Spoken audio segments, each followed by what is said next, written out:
Hi everybody, D2K here with another video review of a very nice, very inexpensive tablet from a company called Campus 111 on eBay. I was just moving along, going through eBay, not really looking for anything in particular, and this just happened to pop up. It is made by a company called iRULU, I-R-U-L-U. A typical Chinese company, just a simple rebranding coming in. What it is basically is a 10.1 inch all-winner A20 base tablet. It has a very powerful yet very energy conserving A7 based chipset. A7, for those who do not know, are based on the A15 and work with the they're a part of the A15 chipset. One of the most powerful ones coming out of ARM these days. But the A7 actually is the power conserving chips that are used basically for when the A15 chips aren't going full throttle. In other words, if you're pausing or if you're just sitting in idle, the A7 chips kick in and save a lot of power. Not exactly the best thing in the world if you want to put them in a tablet on their own, but Allwinner wisely paired them up with a very, very nice dual-core Mali 400 chipset GPU. The GPU and its exceptional power really allowed this thing to skyrocket in terms of performance. I find that the hardware very, very, very much so makes for a very smooth experience with the preloaded Android 4.2.2 actually. What you're really getting here is a very low cost tablet. This literally costs, and I'm not kidding, $118 delivered in the US by a US company. In other words, it's not coming direct from China. It's being delivered in the U.S. by the U.S. company, Campus 111. They actually answered questions that I posed them pretty quickly. Within less than 24 hours, I always got an answer back. And it's nice to know you actually have a company you can deal with, at least via email.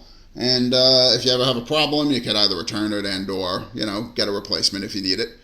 A lot easier and a lot better than going with the Chinese companies. But the price on this thing is what caught my eye in the first place. Then I saw the A20 chipset and said, wow, I wonder what this thing really can do. Specs-wise, it's packing quite a bit besides the A20. It's got, as the aforementioned, 10.1 inch screen, which is very, very nice. It's not an IPS screen, but it is a capacitive, and as you can see, touch sensitivity is excellent. It's requires a very, very light touch. Works really, really nice. It's 1024 by 600 res. Not the highest out there, but for just over $100, a lot better than the 800 by 480 schlock you usually see at this price point. It comes with a Play Store preloaded, Google Play. And unlike a lot of Chinese stores that tablets that preload Google Play, this is actually a pretty full one. I'm finding just about all but one of the apps that I normally use in my reviews were available to me for download, and that's something I liked very, very much. It's kind of a pleasure actually to see, as you can see, I'm actually for how effortlessly 4.2 works on here. I move through menus very quickly. I don't have any slowdown whatsoever. The really good chipset actually allows for rather impressive gaming and movie playback. I'll show you Netflix, which downloaded again from the really full Play Store. It does take a couple of seconds to load up, but once it loads, if you have a little patience and give it a couple of seconds, it works pretty good. I think the app slows this thing down a little bit more than the actual hardware, especially when it comes to loading times. It does take a few seconds to get into anything on Netflix. Previously on Warehouse 13. 4 regions have suffered artifact-related deaths. And now, the 5th region. How can my mom be a regent and not have told me? Just like we start at the beginning. It's the time, Jay. The time when the warehouse is... Doesn't slow down, doesn't stutter, works just fine. That's something that I'm always looking for on a tablet. If a tablet cannot handle Netflix and it can't handle streaming video, to me, there's really kind of no point in it. The Wi-Fi capability on this is excellent. I've gone up to 3 rooms away from my router and still had more than acceptable bars for streaming video without disconnecting and losing it. My preloaded videos worked excellently, same with music.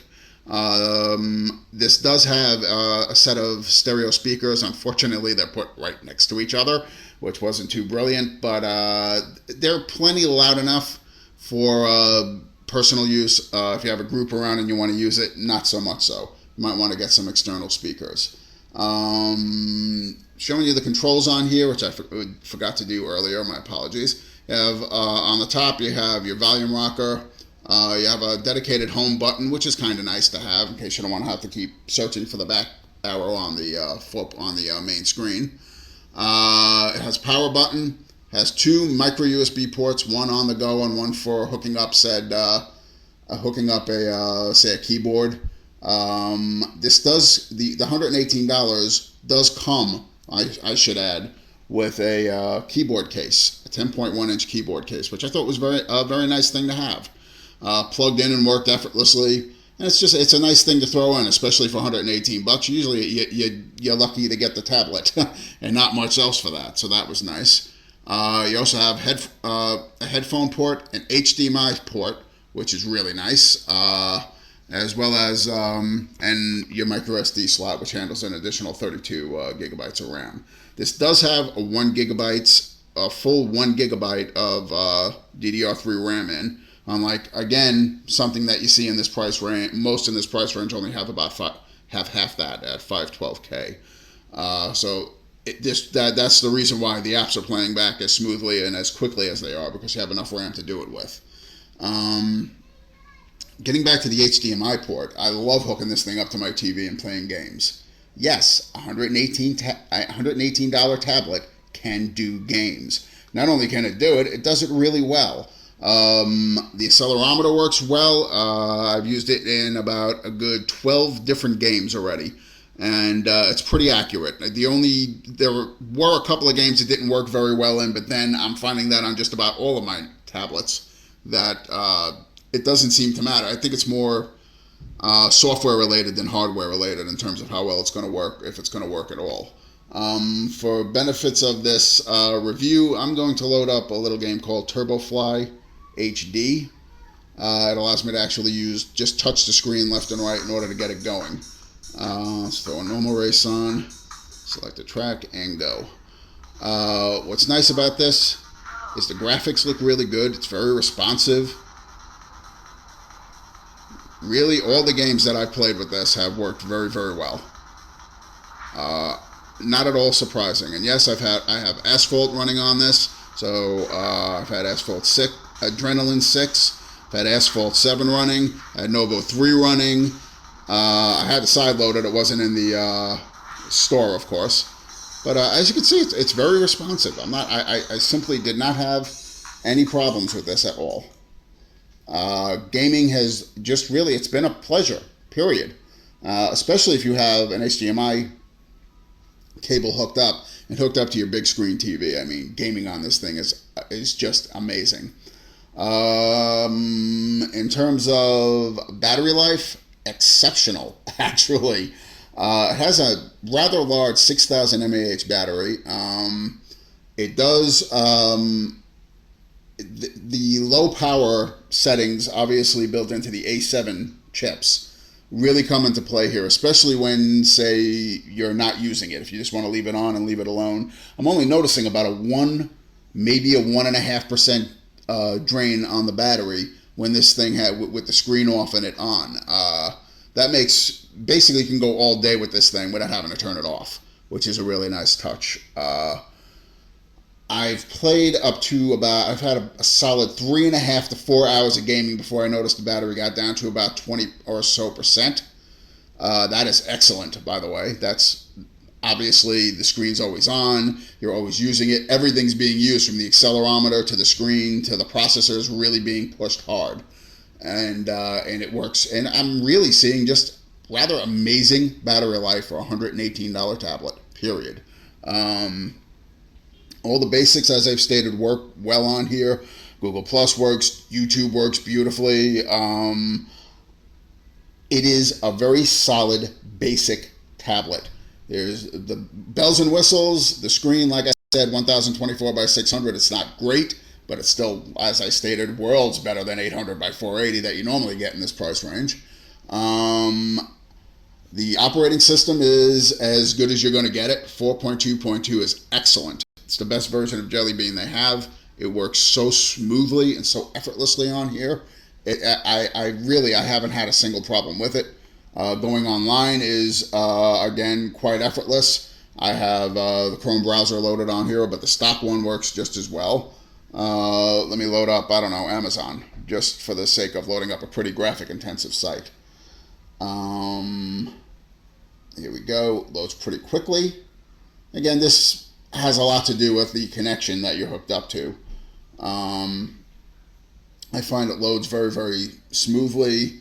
Videos do play back very quickly. The advertisements, as you can see, are loading up, and they work very, very smoothly.